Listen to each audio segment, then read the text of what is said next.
I've recorded hundreds of podcast episodes over the past few years, and good preparation for your guest can be the difference between a killer episode and one you have to scrap. Let me show you exactly how to prepare your guests. Over the years of podcasting, I've learned how badly some podcasts can go without doing the necessary preparation.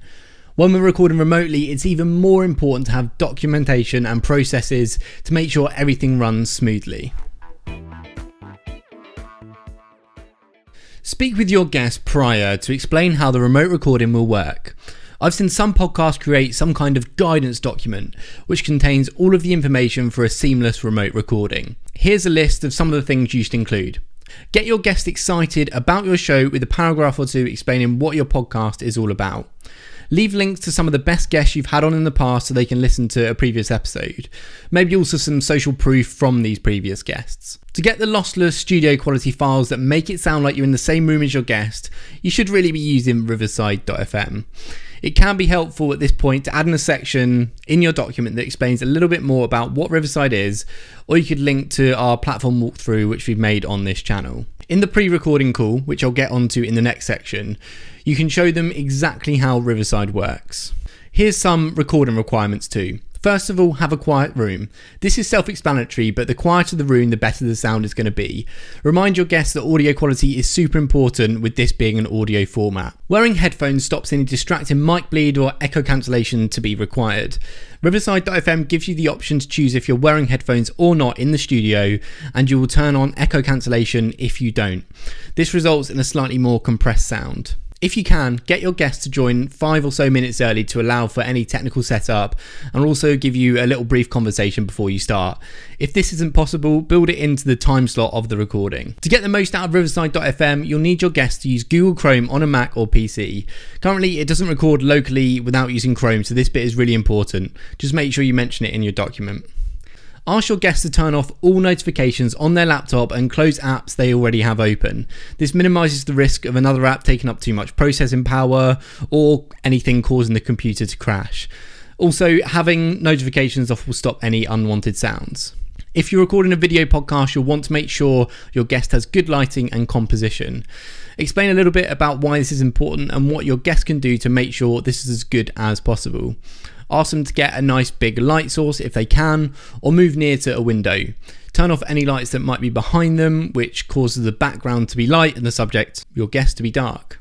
I've mentioned how important audio quality is, so try and see if your guest has a podcast microphone that they can use. Because the quality of Riverside.fm is so good, you'll want to make sure it sounds fantastic. If they don't have a mic, offer to send them one that they can send back afterwards. We do exactly this for the uncensored CMO that I produce, sending each guest a Rode NT USB Mini. This is how it looks when we're all recording with one of those. If you can, schedule a pre-recording call with your guest or host to run a test of the gear and discuss what will happen on the day of recording. Send them the guidance document and say that you'll be sending over a collaborative document so you can both prepare the content for the episode. If you feel like it, you can use this call to discuss some of that content. As there is less time constraint in recording remotely, it might be a little easier to have access to high-profile guests for this pre-call. If you don't have a chance of getting this call, then it is essential to have a good prep document, enough for them to read through or run through on the day of recording. You can automatically send a calendar link from Riverside to your guests so you don't have to worry about manually doing it.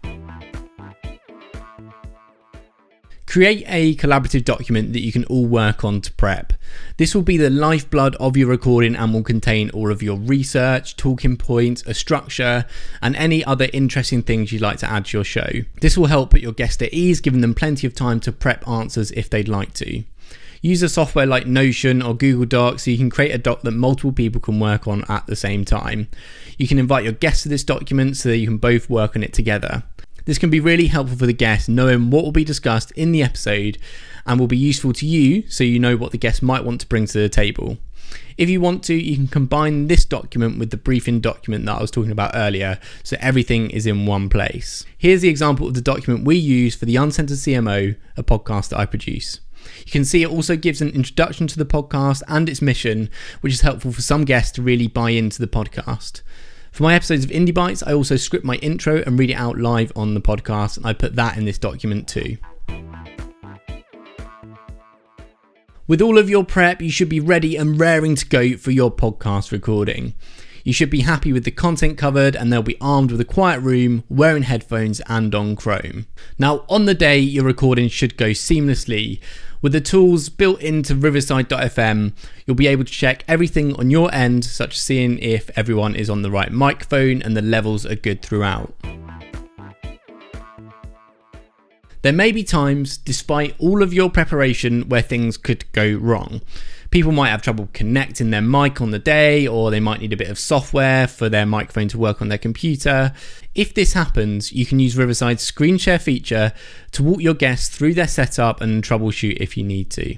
If they're having a problem with the gear, you'll be able to see Riverside's host or producer view to check what camera or mic they're using.